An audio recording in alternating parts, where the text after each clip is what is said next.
इस वक्त आपको सीधी तस्वीरें दिखाते हैं। प्रधानमंत्री नरेंद्र मोदी मणिकर्णिका घाट की तरफ आगे बढ़े थे और सीधी तस्वीरें आप देखिए बनारस से। ये अपनी बोट से उतरते हुए प्रधानमंत्री नरेंद्र मोदी हाथ हिलाकर अभिवादन स्वीकार करते हुए ललिता घाट से प्रधानमंत्री नरेंद्र मोदी इस वक्त आपको लाइव दिखाई दे रहे हैं। उनके साथ साथ उत्तर प्रदेश के मुख्यमंत्री योगी आदित्यनाथ।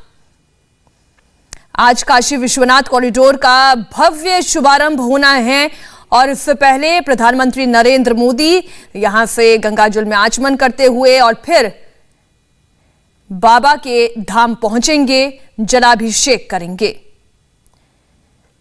दोनों ही तस्वीरें आपके सामने हैं। एक तरफ ललिता घाट की तस्वीरें आप देख रहे हैं जहां पर प्रधानमंत्री नरेंद्र मोदी और देखिए योगी आदित्यनाथ एक एक डिटेल उन्हें बता रहे हैं, कहां पर क्या काम करवाया गया, कहां पर निर्माण करवाया गया, कहां पर जीर्णोद्धार करवाया गया। ये तमाम डिटेल्स मुख्यमंत्री योगी आदित्यनाथ देते हुए आज बनारस के इस भव्य रूप को आप देख रहे हैं, काशी के इस भव्य स्वरूप को आप देख रहे हैं।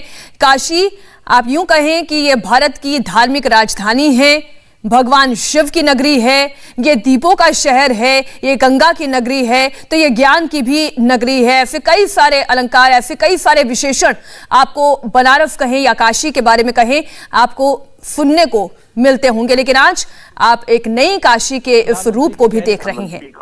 हमने देखा पवन हमारे साथ लगातार जुड़े हुए हैं, ये तस्वीरें पहुंचा रहे हैं। और पवन, अब तो आप सामने से भी देख पा रहे होंगे प्रधानमंत्री नरेंद्र मोदी को, क्योंकि जिस घाट पर आप मौजूद हैं वहीं पर पहुंचे हैं प्रधानमंत्री नरेंद्र मोदी।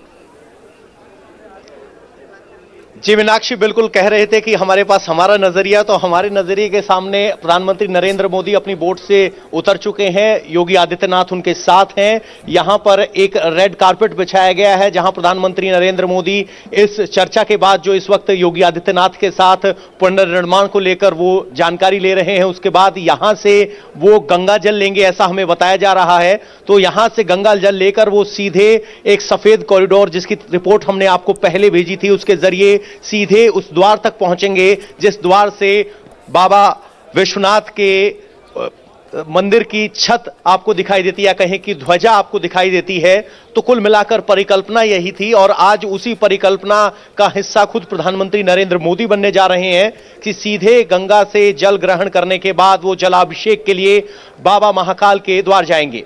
तो कुल मिलाकर जो योजना थी वो 90% पूर्ण हो चुकी है। जो एक घाट की सीढ़ियां बननी है घाट पर वो बाकी है। जो कॉरिडोर में बिल्डिंग बननी थी वो बिल्डिंग पूरी बन चुकी है और अब इंतजार किया जा रहा है। यहां पर एक रेस्ट रूम टाइप बनाया गया है जहां प्रधानमंत्री नरेंद्र मोदी बैठे हुए हैं, वहां जल ग्रहण करेंगे। कारपेट लगाया गया है, एक फ्लोटिंग पोडियम बनाया गया था जहां प्रधानमंत्री नरेंद्र मोदी उतरे थे और अब हम उनकी सिक्योरिटी को यहां से देख पा रहे हैं। वो जो एक कैंप ऑफिस टाइप एक बनाया गया है, एक क्यूबिकल बनाया गया है, उसमें उस वक्त मौजूद है। बाकी सिक्योरिटी खड़ी है यहां पर। और ये बड़ा आयोजन इसलिए भी है क्योंकि एक बड़ी मुश्किल परियोजना थी, क्योंकि शुरुआत में इसको लेकर बड़ा विरोध था और आशंकाएं थी, लेकिन उन सभी आशंकाओं को दरकिनार करते हुए इस प्रोजेक्ट को अंतिम रूप दिया गया। और जब जो रूप सामने आया है उसको देखकर अब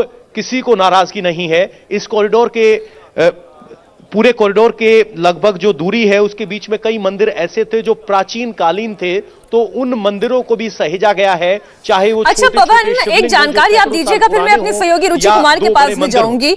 देखिए, अयोध्या में जब राम मंदिर का निर्माण हुआ उससे पहले बहुत सारे मैं ये कहूं तनाव भी था, राजनीति भी थी, सब कुछ था। लेकिन काशी में जब विश्वनाथ कॉरिडोर का निर्माण कराया गया, उन दीवारों को ऊंचा किया गया, भव्य स्वरूप दिया गया, तो राजनीतिक प्रतिद्वंदी भी चुप हो गए। ये कैसे कर पाई बीजेपी? बिल्कुल, जो सामने तस्वीरें आई आपको नहीं भूलना चाहिए। मैं इसी काशी में आया था एक स्टोरी करने के लिए जब आरोप लगे थे कि पुराने मंदिरों को तोड़ा जा रहा है और कुछ शिलाओं को दिखाकर कहा गया था कि ये पुराने मंदिर के अवशेष हैं, लेकिन वो भी मिथ्या साबित हुए। देखा गया, लोगों ने, यहां के लोगों ने महसूस किया कि जो मुआवजे की बात थी वो मुआवजा मिला। कोई कानूनी पेच नहीं आया। 400 से ज्यादा संपत्तियों का अधिग्रहण किया गया, 437 करोड़ रुपए मुआवजे में दिए गए और यह सब बिना किसी विरोध के खत्म हो गया, शुरुआती राजनीतिक विरोध के अलावा। और जब अब सामने जो तस्वीरें निकल कर आ रही हैं, उसके बाद किसी के पास कोई विरोध का वजह नहीं बचती है। विरोध करें तो किस वजह से करें, क्योंकि एक दिव्य और भव्य कॉरिडोर की जो वादा किया गया था वो डिलीवर किया गया है। एक सोच थी, बहुत से लोगों को ये शंका थी कि बनारस छोटी संकरी गलियों का शहर है, कॉरिडोर बनाकर आधुनिक बनाने की जरूरत क्या है। लेकिन बनारस के इस काशी विश्वनाथ मंदिर के 4 द्वार हैं। एक द्वार सीधे गंगा से जोड़ा गया है, जबकि बाकी तीनों द्वार पुरानी गलियों की तरफ ही खुलते हैं। यानी जो बनारस का रस था वो भी बरकरार रहा, जो करोड़ों यात्रियों की सुविधाएं थी वो भी क्रिएट की गई। मां गंगा का और काशी विश्वनाथ मंदिर का जो सीधे कनेक्ट की बात थी वो भी संभव हुआ। तो कुल मिलाकर जिनका घर गया उन्हें भी इस बात का अफसोस नहीं, क्योंकि जो बनकर सामने तैयार हुआ है उसको लेकर संतोष है। कई लोगों से हमने बात की, उनका कहना है कि एक दिव्य और भव्य जिस तरह का काशी विश्वनाथ कॉरिडोर होना चाहिए वैसा बना है। पहले अगर आप आए तो संकरी गलियों से होकर जब आप मंदिर में पहुंच जाते थे और गर्दन उठाकर ऊपर देखते थे, तब आपको काशी विश्वनाथ धाम नजर आता था और समझ में आता था हम तो मंदिर के अंदर प्रवेश कर गए हैं। लेकिन अब बाकायदा एक कॉरिडोर है, 8 तरह का पत्थर लगाया गया है, एक मंदिर चौक बनाया गया है जिसमें हजारों श्रद्धालु वहां खड़े हो सकते हैं। जहां पहले शयन आरती या सुबह की आरती में 100-150 लोग ही खड़े हो पाते थे, अब इस कॉरिडोर में हजारों लोग खड़े होकर महादेव की अर्चना कर पाएंगे, डमरू के लय ताल सुन पाएंगे। तो जो बदलकर निखरकर सामने आया है उसके बाद कोई विरोध नहीं बचा है। मीनाक्षी, इंडिया टीवी हर वक्त हर जगह डाउनलोड करने के लिए सर्च करें India TV news Google play store या ऐप स्टोर पर।